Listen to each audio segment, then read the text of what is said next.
He wanted to change his neighborhood through art, but ran into walls of power and corruption. When all seemed lost, an unexpected alliance put him before a hidden truth. Sometimes heroes wear leather jackets and carry invisible scars. Welcome to the channel. Before we begin, please like and subscribe so we can continue creating stories like this. On the cobblestone streets of Santa Fe, where the sun painted the colonial walls orange every sunset, Sebastian Reed walked with his gaze fixed on the horizon. At 25, he carried on his shoulders the weight of a promise made to his grandmother, before her passing, to convert the old family mechanic workshop into a cultural center for the young people of the Riverside district. His footsteps echoed on the stones as he dodged tourists, photographing the centuries-old architecture. Sweat ran down his forehead, not only from the New Mexico heat, but because of the meeting he was about to face. "This time, it has to work," he muttered to himself, while pressing the folder of documents against his chest. Inside, he carried the plans and the project he had drafted over countless nights, stealing hours from sleep and from his work as an art teacher at the local middle school. The community center was more than a dream. It was the only alternative for the neighborhood kids to have their own space, away from the influences of the Falcons, the group of young men who controlled the street corners and recruited teenagers for their activities. Sebastian turned at the corner of Clock Street and stopped in front of the municipal building. He took a deep breath. This was his third application, and Mayor William Vaughn had rejected the previous ones, citing lack of budget and more urgent priorities for the tourist city. While waiting in the anteroom, his thoughts traveled back. 5 years when his younger brother Ernie had been attracted to the Falcons with promises of respect and quick money. Now Ernie was serving a sentence for property damage and resisting authority. "Mr. Reed, the mayor will see you now," announced the secretary, interrupting his memories. On the other side of the mahogany desk, William Vaughn, with his impeccable suit and political smile, absent-mindedly flipped through the documents Sebastian had just handed him. "Again with the same thing, teacher," he said without looking up. "I've already explained that Santa Fe has other projects underway. The restoration of the church, the new lookout to attract more tourism." Sebastian clenched his fists under the table. "Mr. Mayor, with all due respect, while we invest millions to attract tourists, we're losing our young people. The Riverside district has the highest school dropout rate in the entire state. The kids have no safe spaces." The mayor sighed, visibly irritated. "And you think a cultural center will solve that? These are structural problems, Reed, family issues, educational issues." "That's exactly why," Sebastian leaned forward. "The center would offer workshops in art, music, computing. I have 15 volunteer teachers willing to donate their time. We just need the municipal permit and connection to public utilities." Vaughn closed the folder with a sharp snap. "I'm sorry, but the answer is still no. Resources are limited." When Sebastian left City Hall, the sun was already hiding behind the emblematic church. Frustration burned inside him, but he wasn't willing to give up. He walked to the main plaza and sat on a bench, observing the tourists and locals enjoying the evening. It was then that he noticed a group of teenagers on the corner. Among them, he recognized Charlie Mendoza, one of his brightest students who had dropped out of school 3 months earlier. Now he wore a leather jacket with a falcon embroidered on the back, the group's symbol. Sebastian hesitated for a moment, but then got up and headed toward them.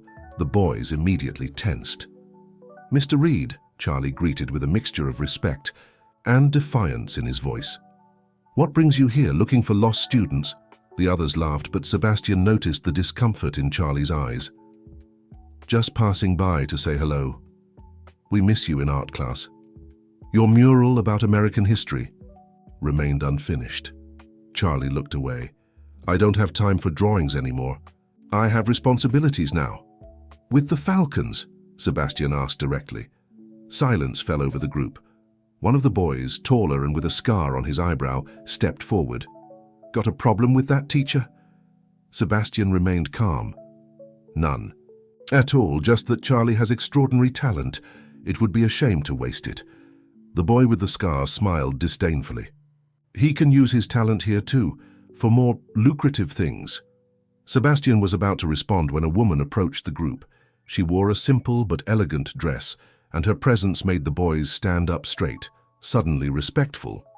"Elena," murmured the one with the scar. "We weren't expecting you today." Elena Foster, in her 30s and with a penetrating gaze, assessed the situation. "Everything okay here?" she asked in a voice that didn't allow for evasions. "Just talking with the teacher," Charlie quickly replied. "Sebastian Reed, I teach art at the middle school," he introduced himself, extending his hand. Elena shook it firmly. "Elena Foster, let's say I'm interested in these boys' welfare." There was something about her way of speaking, her posture, that immediately intrigued Sebastian. She didn't seem like a typical member of the Falcons, but clearly had authority over them. "Charlie was one of my best students," Sebastian commented. Elena looked at the boy with interest. "Is that true, Charlie? You never mentioned you had a talent for art." Charlie shrugged, uncomfortable under the attention. "It's no big deal. I have photos of his work on my phone," said Sebastian, quickly searching.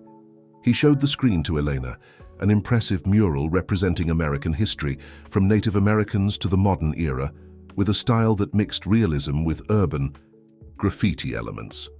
Elena observed the images with genuine surprise. "This is extraordinary, Charlie. Why didn't you tell me?" The boy with the scar interrupted. "Elena, we have things to do. The meeting with—" Elena raised a hand, silencing him. "One moment, Ryan." She turned to Sebastian. "Can we talk privately?" "Professor." Moving away from the group, Elena was direct. "I know about your project, Mr. Reed, the Cultural Center for Riverside." Sebastian couldn't hide his surprise. "How do you know that?" "Santa Fe is a small city," she smiled enigmatically. "And I have my sources at City Hall. I know the mayor rejected you today, for the third time." "Do you work for the municipality?" Elena let out a brief laugh. "Not exactly. Let's say I have certain influence in different circles." She looked at the boys who were watching them from a distance. "And I'm especially interested in the future of those young men." "Even if they're in the Falcons?" asked Sebastian, unable to contain his skepticism. "Especially if they're in the Falcons," she responded, with an intensity that disconcerted him. "Mr. Reed, perhaps we could help each other. Your project and mine resources." "I don't understand," confessed Sebastian. "What would you gain from a cultural center?" Elena observed the plaza, the tourists, the locals, all the life buzzing around.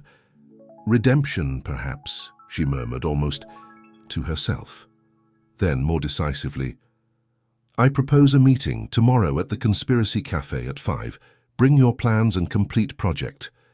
Without waiting for a response, Elena returned to the group of boys and they left together, leaving Sebastian with more questions than answers. That night, in his small apartment above a crafts shop, Sebastian couldn't stop thinking about the encounter. Who was Elena Foster really? What kind of influence did she have over the Falcons? And more importantly, could he trust her?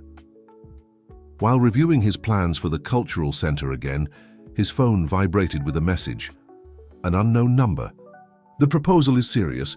Tomorrow you'll know who I really am, EF." Sebastian contemplated the message for a long time. His instinct told him he was about to cross an invisible line, but also that this could be the only chance to make the project that meant so much to him and to his grandmother's memory a reality. The Bore. Conspiracy Cafe occupied a restored colonial house with its stone walls and century-old wooden beams. Sebastian arrived 15 minutes before the agreed time, choosing a table in the corner that allowed him to observe the entrance. He spread out his plans and documents, mentally reviewing the arguments he had prepared during his sleepless night. The bell on the door rang at exactly 5 o'clock. Elena Foster entered with the confidence of someone who knows their power. She wore a black tailored suit, sober and elegant, and her tied-back hair accentuated her fine but firm features. Behind her, to Sebastian's surprise, came Ryan, the boy, with the scar this time in formal attire and with a respectful attitude. "Punctuality, I like that," Elena greeted, extending her hand. "Ryan will join us. He's my personal assistant and, let's say, my eyes and ears in Riverside." Sebastian shook hands with both, noting the transformation in Ryan. Without the defiant attitude from the plaza, he seemed like a completely different Young man, let's order coffee first, suggested Elena, signaling to the waiter. They say it's the best in Santa Fe. Once the coffee was served, and after an exchange of courtesies, Elena went straight to the point. I've reviewed your project, Mr. Reed. It's ambitious and precisely what Riverside needs. Sebastian frowned. Reviewed, but only the mayor has the complete documents. Ryan smiled slightly, exchanging a knowing look with Elena. As I said, I have sources, she explained naturally. The important thing is that I'm willing to finance it completely. The offer hung between them like something too good to be true. Sebastian put his cup on the table, studying Elena's face. Why? You don't even know me. I know enough, she responded. I know about your brother Ernie. I know you've been trying to create this center for 3 years. I know you turned down a better paying position at the private school in Santa Clara to continue teaching the young people in your neighborhood. Sebastian's discomfort grew. You've been investigating me. Of course, she admitted straightforwardly. I don't invest my money without knowing my partners. Partners? Sebastian shook his head. This is a social project, non-profit. Elena smiled. Benefit isn't always measured in dollars, Mr. Reed.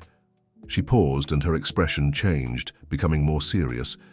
I should be transparent with you. My full name is Elena Foster Morley.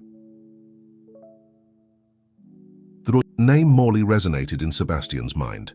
The Morley family was legendary in Santa Fe, owners of half the city according to rumors, with businesses ranging from luxury hotels to real estate. I'm the heir to the Morley Group, she continued. The company my grandfather and father built over decades. I don't understand, confessed Sebastian. Why would someone like you be interested in a small cultural center in Riverside, or in the Falcons for that matter? Eleanor exchanged a look, with Ryan, who nodded slightly, as if giving her permission to continue. The Falcons aren't what you think, Professor, she explained. At least not now. 5 years ago, when your brother joined, they were different. Troublesome, yes, but then, let's say there was a change in direction. Ryan leaned forward. I grew up in Riverside just like you. My older brother was one. Of the original founders of the Falcons, when what happened to him, Elena intervened. Intervened? Asked Sebastian, increasingly confused. Elena sighed, as if deciding how much to reveal. The Morleys have a historical debt to Riverside. The land where the neighborhood was built belonged to my family 3 generations ago. It was expropriated during the New Deal and redistributed. My grandfather never forgave that, and when he regained economic power, he made sure Riverside never received municipal investment. Are you telling me your family deliberately blocked the development of the neighborhood because of a century-old vendetta? Yes, the incredulity in Sebastian's voice was palpable.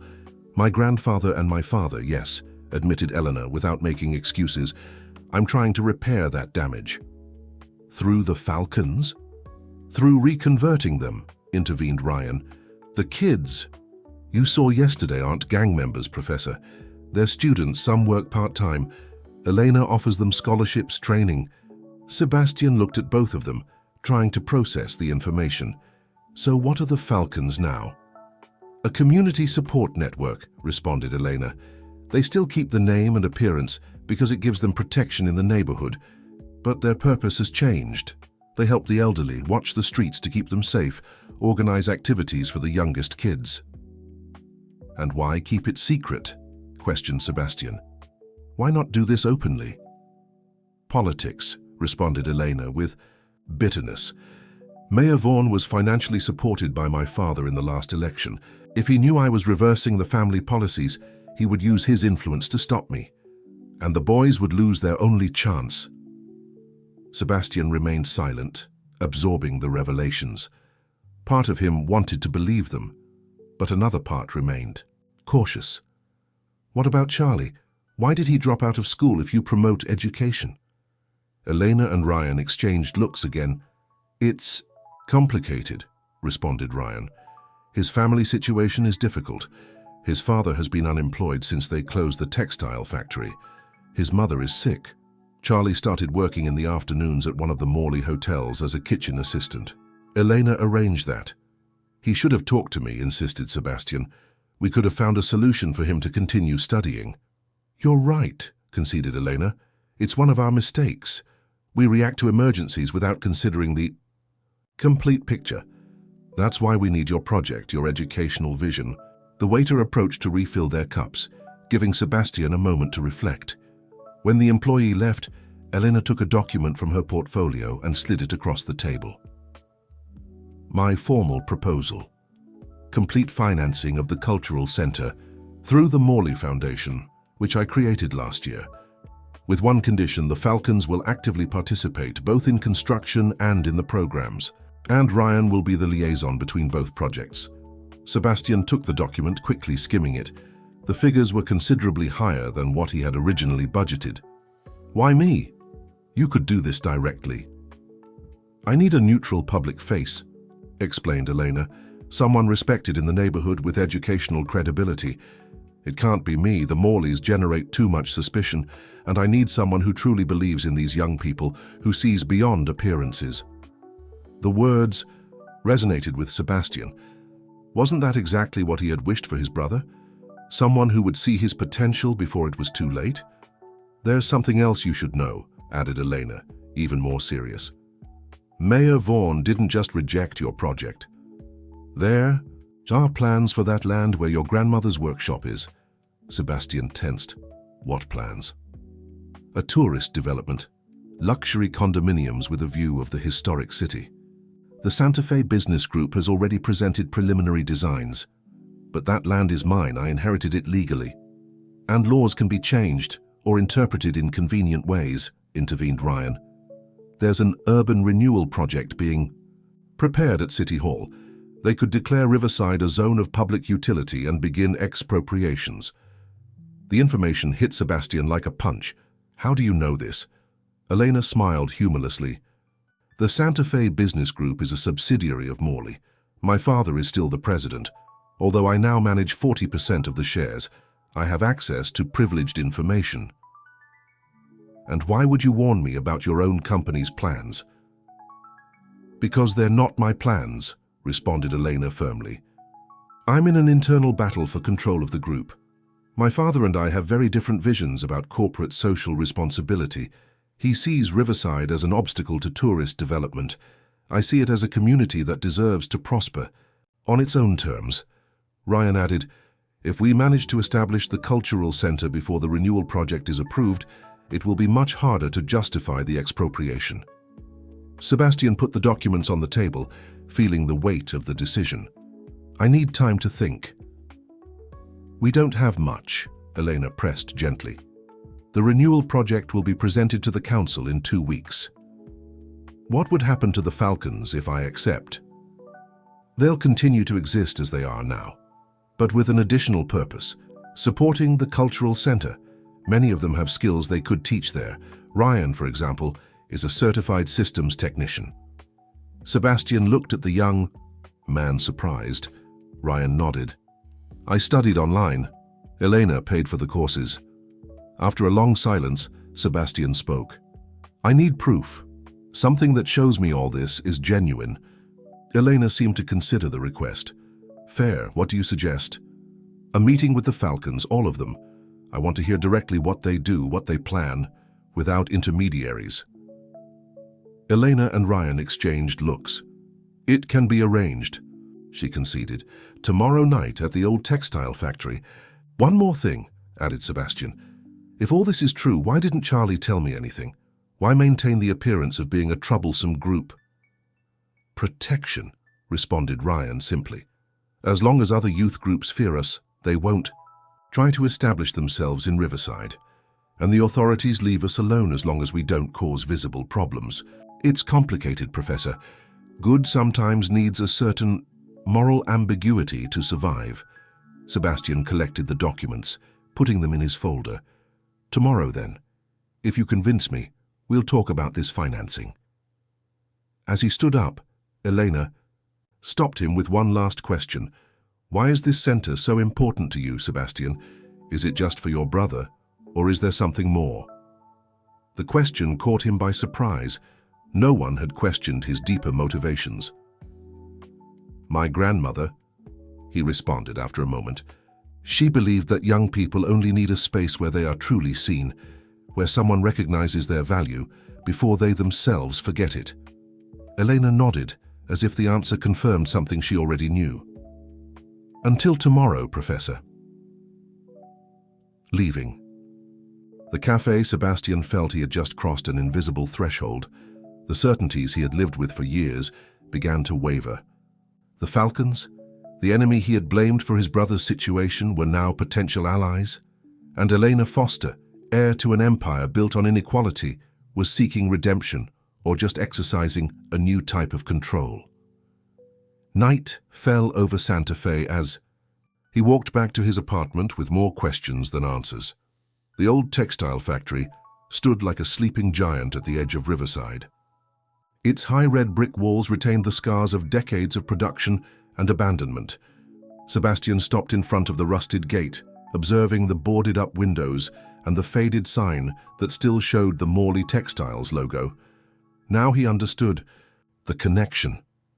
Ryan was waiting for him at the side entrance, barely illuminated by a distant street lamp. "Thank you for coming, Professor," he greeted with a formal gesture. "Eleanor and the others are waiting inside." The interior of the factory wasn't what Sebastian expected. Far from being an abandoned building, the large space of the old loom room had been transformed. LED lights illuminated different areas, one with computers arranged in a circle, another with music and recording equipment, a third with work, tables where half-finished electronics projects could be seen. In the center, a large round table where Elena was conversing with about 15 young people, including Charlie. Everyone fell silent when Sebastian entered. "Welcome to the nest," said Elena, standing to receive him. "That's what we call this place." Sebastian surveyed the space with his gaze, genuinely impressed. All this was here, hidden in plain sight. "The best way to hide something is in plain sight," responded one of the young men, who couldn't be more than 17. "Nobody approaches an abandoned factory, and even less so with the legend that the Falcons use it as a hideout." The comment provoked laughter among the boys. Elena formally introduced each one. Besides Ryan and Charlie, there was Lucy, an engineering student, Martin, an electrician's apprentice, Sophie, who had dropped out of high school but was now studying online while caring for her younger brother, and 10 other young people, each with their particular story. "I understand you have doubts," said Elena when the introductions were finished. "That's why we organize this. They can explain better than I what we do here." Charlie was the first to speak. He approached Sebastian with a certain shyness, so different from his defiant attitude in the plaza. "Professor, I know you must think I betrayed you by leaving school, but I'm studying here too." He pointed to a corner where there were easels and canvases. "Elena arranged for a restorer from the museum to give me classes twice a week, and I work at the hotel to help my family." "Why didn't you tell me anything?" "Charlie?" asked Sebastian, more hurt than angry. "The Falcons have a code," intervened Ryan. "We keep our evolution private. It's complicated to explain, but it's for protection." Lucy, a young woman with short hair and an intelligent look, added, "Not everyone in Riverside would view kindly that we're moving away from the image they have of us. Some parents wouldn't let their children join if they knew we actually study and work." "That doesn't make sense," replied Sebastian. "Why would anyone oppose you improving?" "Because change hurts," responded Elena. "Recognizing that these young people can better themselves means admitting that they themselves, the adults, could have done more with their lives. It's easier to keep everyone at the same level than to accept that some rise up." Sebastian walked around the large space, stopping at each workstation. At one, Martin proudly showed a solar lighting project for the poorly lit neighborhood streets. At another, Sophie was teaching basic math to 2 of the youngest members. "And where does the funding for all this come from?" he finally asked. "From me," responded Elena straightforwardly, "or more specifically from my part of the Morley Group dividends. I channel it through the foundation so it's legal and transparent, though not public." "Why the secrecy?" This could be a model project for the entire city. The young people exchanged uncomfortable looks. It was Ryan who responded, "Because not all of the Falcons have evolved. There's a faction led by Jason Torres that resists change. They're not here tonight." Elena completed the explanation. Jason was the original leader. When I began this project 3 years ago, he pretended to cooperate, but he actually continues maintaining problematic activities with some followers. The revelation surprised Sebastian. "So the Falcons are divided." "In transition," corrected Elena. "The majority are here. Those who are missing still don't trust or have loyalties to Jason. That's why we need your cultural center, Sebastian. A public space, legitimized, where these young people can openly show their talents without fear of reprisals." Charlie approached again, this time holding a portfolio. "I wanted to show you this, Professor." Inside were dozens of sketches and paintings, all signed by him. Portraits of the neighborhood's elderly everyday scenes, but also modern designs. Artistic graffiti that transformed messages of hopelessness into visual manifestos of peaceful resistance. "You've progressed a lot," acknowledged Sebastian, genuinely impressed. "Who has been guiding you?" "Michael Reed," responded Charlie with a smile. The name fell like a bomb in Sebastian's consciousness. "My brother? But he's on parole for the last 4 months, completed Elena. "He works as an auxiliary restorer at the museum, under my direct supervision. He was one of my first hires when I took over direction of the foundation." Sebastian felt like he couldn't breathe. His own brother, whom he visited monthly at the penitentiary, had been free for months and never told him. "Why didn't he contact me?" "Shame, mainly," responded a voice from the back door. Everyone turned. There was Michael, thinner than in his memories, with short hair and a serenity on his face that Sebastian had never seen in him. "I wanted to find you when I had something to be proud of, brother." The encounter was intense and confusing. Awkward hugs, half questions, halting explanations. Eleanor discreetly indicated to the young people to give them space, leading them to another area of the factory. "I'm sorry," said Michael when they finally sat in a secluded corner.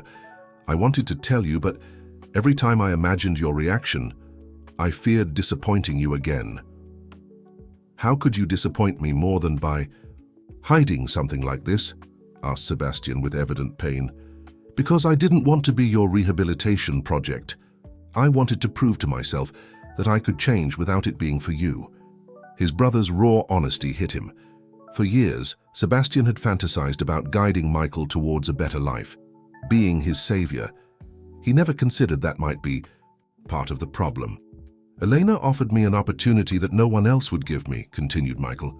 "A real job, with responsibility. Not because I'm your brother, but for my talent. Do you know what that means for someone with a record?" Sebastian nodded slowly. "And the Falcons? How do you fit into this?" "I was one of the original founders," confessed Michael, "along with Jason Torres, but our paths separated when he chose more problematic activities. I ended up arrested for something stupid while he escalated." Elena approached again, with Ryan at her side. "Michael was my first contact with the Falcons," she explained. "I met him during an art program at the penitentiary. I discovered his talent, but also his knowledge about Riverside and its dynamics. It was he who suggested the transformation strategy from within." Sebastian looked at his brother with new eyes. "All this time, while I planned the cultural center, I was helping Elena rescue the kids one by one," completed Michael. "Different methods, same objective." "Now you understand why we need to join forces," intervened Elena. "Your cultural center would be the legitimate facade, the public space. The nest would continue functioning as a talent incubator and safe refuge for those who can't show themselves openly." Sebastian stood up, needing to process all the information. He walked through the large space, observing the young people who had now returned to their activities. Charlie painted with absolute concentration. Martin explained his lighting system to 2 companions. Sophie continued with her improvised math class.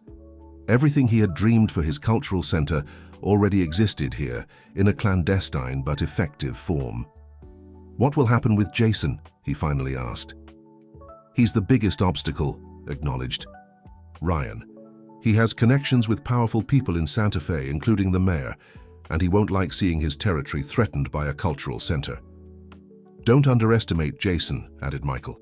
He's intelligent and observant. He probably already knows about this meeting. As if confirming his words, Ryan's phone vibrated with a message. His expression changed upon reading it.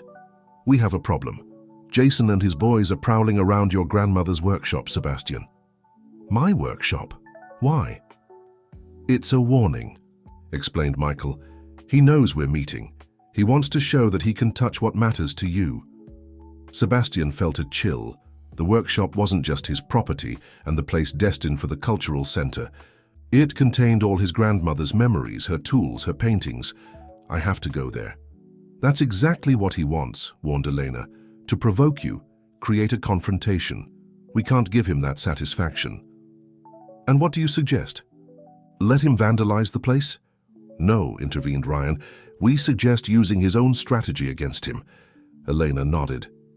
The legitimate Falcons, those who are here, can mobilize to protect the workshop without direct confrontation. Their mere presence will deter Jason tonight. The young people were already organizing, led by Ryan.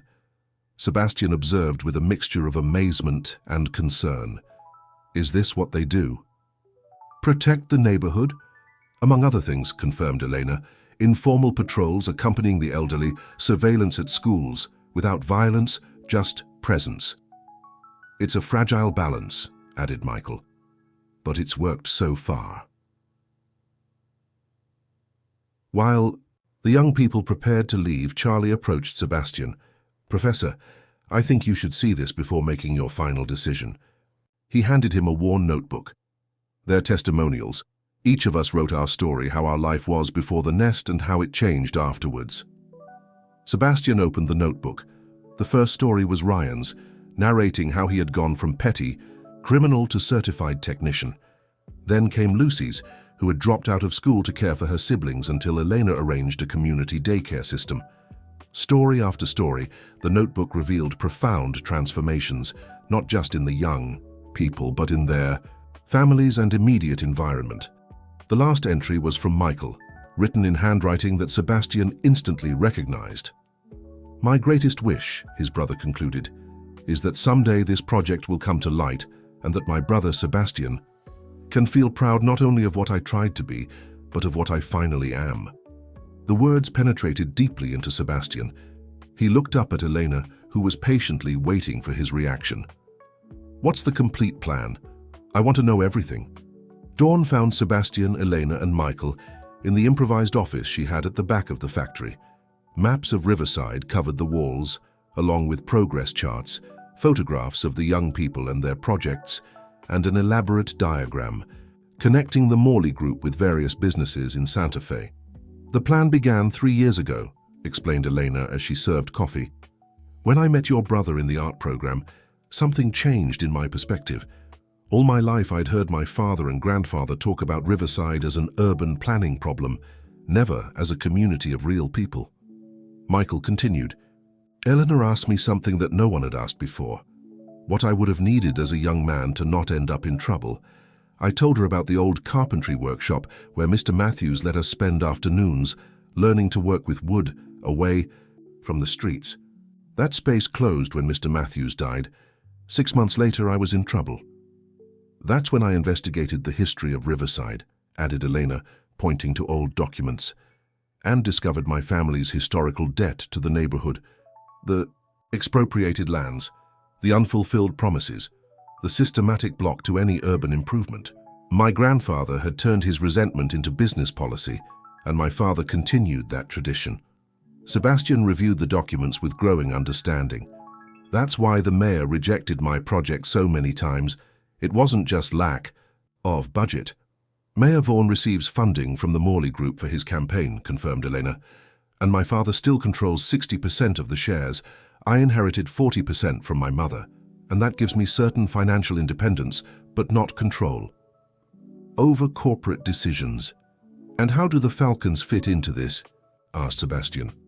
When I was released on parole, explained Michael, Elena offered me work in the newly created Morley Foundation. She asked me to identify young people with potential in Riverside. Naturally, I thought of the Falcons. Many were good kids in impossible situations. The problem was Jason Torres, intervened Elena.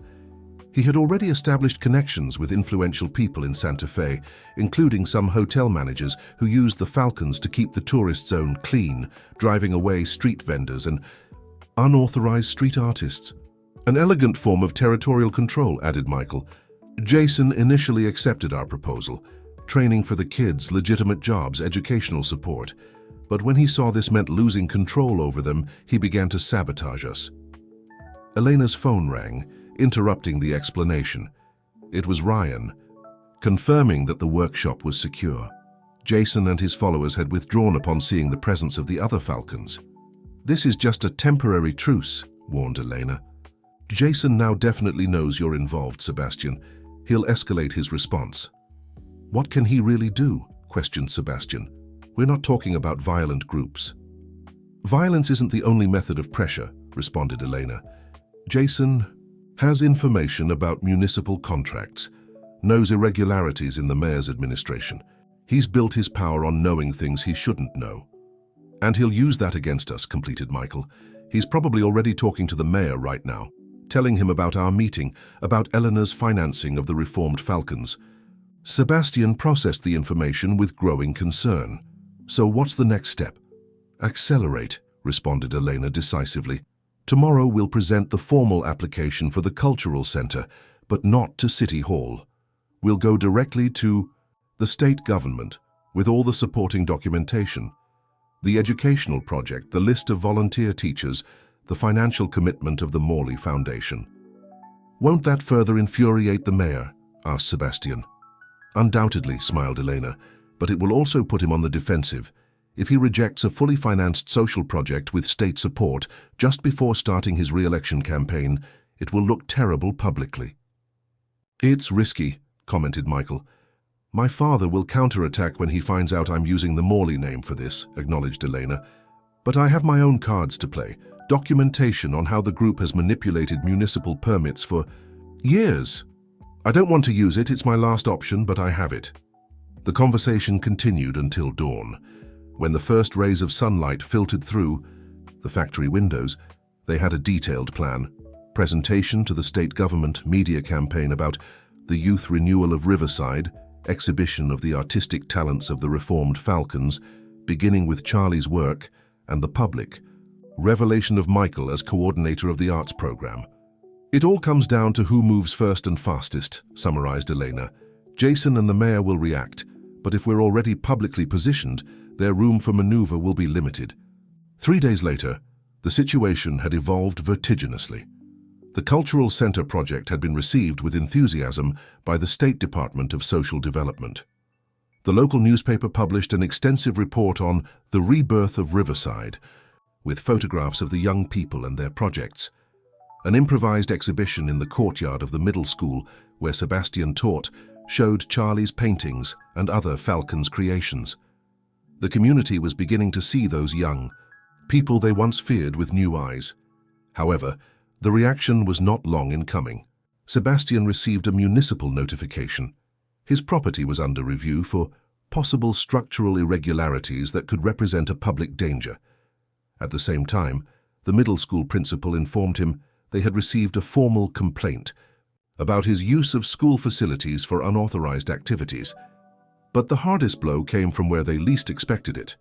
One morning, while Sebastian was having breakfast in his small apartment, Eleanor called him urgently. "Sebastian, turn on the local news now."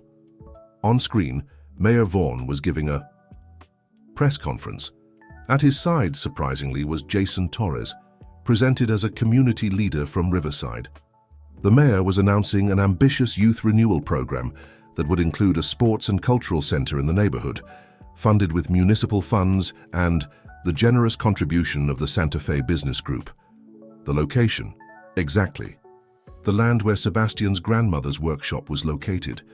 "It's their counterattack," murmured Elena on the phone. "They've gotten ahead of us with a similar project, but controlled by them." How can they dispose of my property? Asked Sebastian, stunned. The project includes a declaration of public utility. With that, they can initiate an expropriation process with fair compensation. The news left Sebastian devastated. All his work, all his dreams seemed to be crumbling. But the real shock was yet to come. While he continued watching the broadcast, the camera focused on other people present at the conference. There, among the businessmen supporting the initiative, was Ernest Morley, Elena's father, and by his side, to Sebastian's astonishment, Ryan. "It can't be," he whispered. The camera captured the moment when Ryan shook the mayor's hand and smiled for the photographs. "Elena, Ryan is there, with your father." A tense silence extended across the line. "I know," she finally responded, with a controlled but tense voice. "He has betrayed us." The following hours were chaotic. At the nest, the young people were divided and confused. Some defended Ryan, suggesting he must have his reasons. Others considered him an absolute traitor. Charlie, in particular, was devastated. Ryan had been his mentor, who introduced him to the reformed Falcons. Michael tried to maintain calm and unity, but the situation was rapidly deteriorating. "We need to talk to Ryan," insisted Charlie. "There must be an explanation." "The explanation is simple," responded one of the young people bitterly. "They offered him money and power, and he accepted." Elena remained unusually silent, reviewing documents and making calls in her private office. Finally, when the sun began to set, she gathered everyone. "I've confirmed what I feared," she announced. "The betrayal is deeper than we thought. Ryan has been leaking information to my father for months. He knows all our plans, our resources, our strategies." The revelation fell like ice water on the group. "How are you so sure?" asked Sebastian. Elena projected a series of emails on the wall. "My father isn't as careful as he thinks with his digital security. I've had access to his corporate email for some time. These messages are from Ryan, reporting in detail on each of our steps." Michael hit the table in frustration. "Why, Elena? Why would Ryan do this? You gave him a chance, education, a future." "For the same reason, my father will never accept the transformation of Riverside," she responded bitterly. "Control. My father controls this city through money. Jason controls the neighborhood through intimidation, and both see our project as a threat to that control." Night fell over the nest, while the group debated strategies.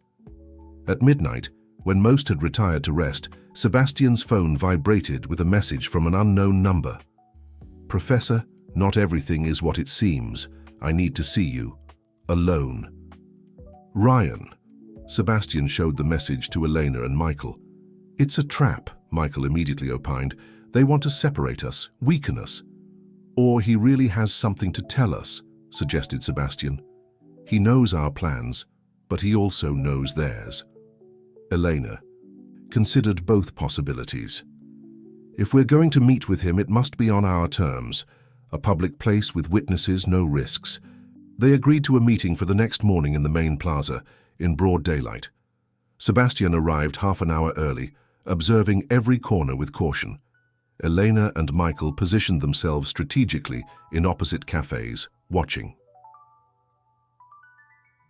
So, 11 o'clock sharp, Ryan appeared, alone and visibly nervous. He sat next to Sebastian on a bench. "You're right to distrust," he began without preamble. "I've been reporting to Ernest Morley, but it's not that simple." Sebastian remained calm. "What could complicate a betrayal, Ryan?" Ryan took a deep breath. "My younger brother, Alex. He's 15. 6 months ago, Mr. Morley offered him a full scholarship to the Santa Fe Institute, the best private school in the state. In exchange, I had to keep him informed about Elena's activities." "Why not talk to Elena directly?" questioned Sebastian. "Because she would have helped without demanding anything in return." "Exactly," Ryan lowered his gaze. "And that would have been worse, eternally depending on her charity. Mr. Morley offered me what I always wanted, a legitimate opportunity for my brother, without owing anything to anyone. A clear contract. The explanation, though understandable, didn't justify the betrayal. And now? Why did you contact me? Ryan discreetly removed a USB device from his pocket. Because Mr. Morley crossed a line. He doesn't just want to stop the cultural center. He wants to destroy Elena's reputation. He has prepared a report on how she manipulates vulnerable young people for her social experiments. He'll use the Falcons against her.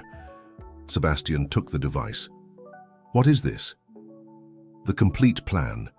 Dates, contacts, falsified documents, everything. They'll use against you. And something else. The true intentions for your grandmother's land. Which are? A parking lot for tourists, responded Ryan with contempt. The youth center is just the public facade.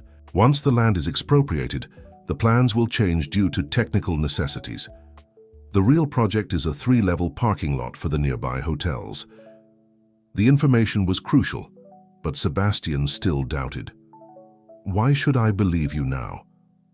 I don't expect you to, Ryan stood up. Just review the information and tell Elena and tell her I'm sorry. I really believed I was protecting my brother. Before leaving, he added, one last thing. Not everyone who seems to be with the mayor really is. There's internal discontent. You might find unexpected allies. 3 weeks after the meeting with Ryan, the main plaza of Santa Fe buzzed with activity. A crowd gathered in front of City Hall, where long tables with white tablecloths had been arranged for the signing of the Agreement for Riverside. Local and state television cameras broadcast the event live, described by the media as a historic moment for urban renewal with social awareness. At the main table, a surprising lineup of personalities: the state governor, Mayor Vaughn, visibly uncomfortable but smiling for the cameras; Ernest Morley, with his usual impeccable suit; Eleanor, Foster Morley, radiant in a sober blue outfit; and Sebastian Reed, who never imagined finding himself in such a situation. Behind them, in chairs arranged in a semicircle, a group of young people from Riverside, including Charlie and other members of the reformed Falcons, all wearing white. T-shirts with the new logo, a stylized falcon holding a paintbrush instead of talons. Michael was also there, formal but nervous, and to many people's surprise, Ryan, somewhat apart but present. The path to this ceremony had been tortuous and full of unexpected turns. The information provided by Ryan turned out to be the catalyst for a transformation that no one had foreseen, not even Elena in her most ambitious plans. The same day they received the USB device, Elena called an emergency meeting at the Nest. This changes everything, she had announced after verifying the documents. We can't simply defend ourselves. We need to completely change the playing field. The strategy they developed was bold to the point of recklessness. Instead of directly confronting the mayor or Elena's father, they decided to elevate the conflict to a level where neither had an advantage: the state government. Elena used family connections to secure a private meeting with the governor, to whom she presented 2 folders. The first contained all the documentation about the legitimate cultural center project, including the total financial commitment of her portion of the Morley fortune. The second, more delicate, revealed the real estate manipulations of the Santa Fe business group in collaboration with City Hall, including the true plans to convert Sebastian's grandmother's workshop into a parking lot. I'm not here to accuse anyone, Elena had told the governor. I'm here to propose a solution that benefits everyone and avoids a scandal that no one wants, especially in an election year. Simultaneously, Sebastian and Michael organized an unprecedented media campaign. Taking advantage of Charlie's art exhibition, they invited journalists to meet the real Falcons, showing their projects, their transformation stories, and their community commitment. The state newspaper headline, "The Youth Santa Fe Didn't Want to See," became a trend on social media. Public pressure began to grow. Meanwhile, taking advantage of Ryan's final advice about unexpected allies, Elena identified fractures in the apparent monolith of support for the mayor. Several tourism entrepreneurs, uncomfortable with the growing influence of the Morley Group, were willing to support an alternative that would limit Ernest's power. The decisive moment came when the governor summoned Ernest Morley and Mayor Vaughn to a private meeting. No one knew exactly what was said in that encounter. But the next day, the creation of a dialogue table for the comprehensive development of Riverside was announced, with participation from all involved actors. What began as a confrontation gradually transformed into a complex negotiation, where each party gave up something to obtain greater benefits. The final result, embodied in the agreement being signed today, represented a historic compromise. The land where Sebastian's grandmother's workshop was located would effectively become the cultural center, jointly funded by the Morley Foundation, now officially presided over by Elena, and municipal funds. In exchange, the Santa Fe Business Group would receive permits to develop a hotel project in another area, but with the obligation to hire at least 30% of staff from Riverside and trained at the new center. The reformed Falcons would be officially recognized as a legitimate youth association, while those members who had followed Jason Torres, who surprisingly had disappeared from the public scene after a mysterious conversation with the governor, would have the option to join the new program or face legal consequences for past activities. Sebastian observed the scene with a mixture of disbelief and pride. His thoughts were interrupted by Charlie, who approached discreetly. "Professor, did you see the final mural? We finished it last night." Sebastian shook his head.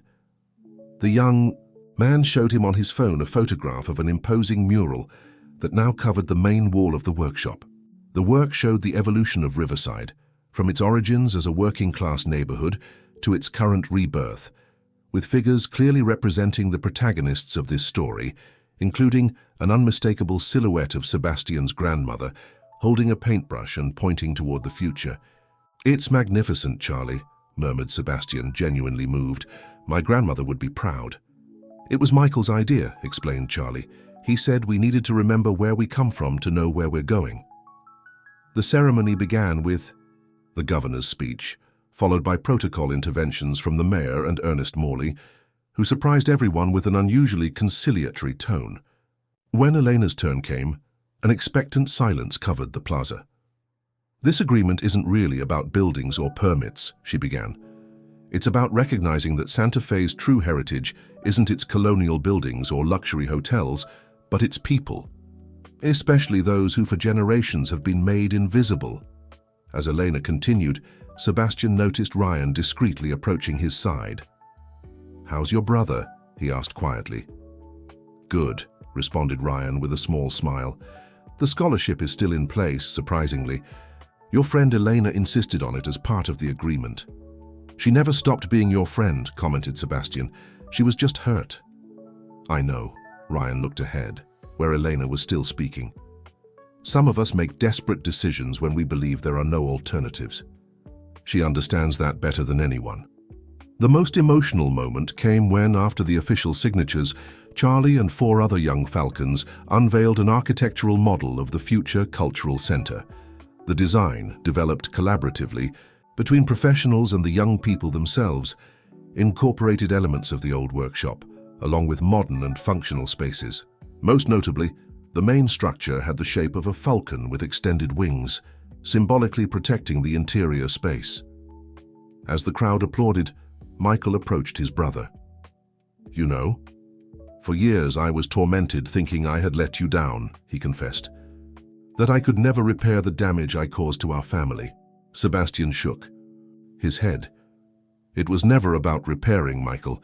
It was about finding your own path." "I found it," smiled Michael. "Thanks to Elena, but also thanks to your persistence.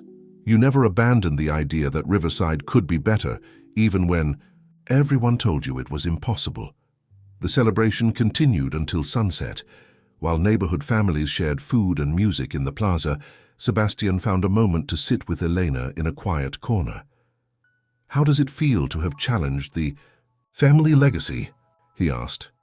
Elena contemplated the scene before them, children playing, young Falcons proudly explaining their projects to interested visitors, families sharing stories. "I'm not challenging it," she responded with serenity. "I'm redefining it. My grandfather built his empire by excluding those he considered different. My father maintained it by creating artificial divisions. I want to build bridges. And your father, did he really accept all this, or is he just buying time?" Eleanor smiled with a certain melancholy. Let's say the governor was very persuasive, and that some unexpected allies turned out to be minority shareholders of the group who were tired of my father's policies. Sebastian nodded, understanding the implications. Politics and business always had multiple layers. And now what? He asked. The cultural center will open in 6 months, responded Elena, with renewed enthusiasm. Meanwhile, the nest will continue, operating but no longer in secret. It will be the pilot program that will later expand to the official center. And the Falcons? They'll continue to exist, but officially transformed into a community youth organization. Over time, the stigma will disappear, or perhaps they'll retain something of that rebellious image, but channeled toward art and social activism. The sun set over Santa Fe, tinting the colonial buildings orange and pink. Sebastian thought of his grandmother, how she insisted that young people only needed a space where they were truly seen, where someone recognized their value before they themselves forgot it. We did it, Grandma, he murmured to himself. Different methods, same objective. 6 months later, the Riverside Cultural Center opened its doors with an inaugural exhibition titled New Wings, showing the artistic work of more than 30 young people from the neighborhood. The old carpentry workshop had been transformed, but maintained its essence.